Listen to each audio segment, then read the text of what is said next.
Lako preneti glas vama, jer najbolji rukomet sada stanuje u Skoplju, u Makedoniji. A najbolji rukomet može da se gleda na Arena Sportu. Hvala vam na svemu, uživanje je bilo pratiti ove momke. Ovo je njihovo večer i vaše.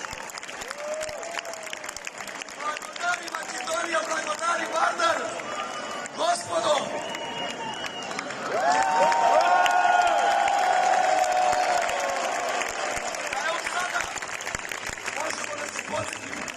Dame i gospodo, poštovana publiko, Skoplje opet evropska prestonica rukometa, slavi Makedonija!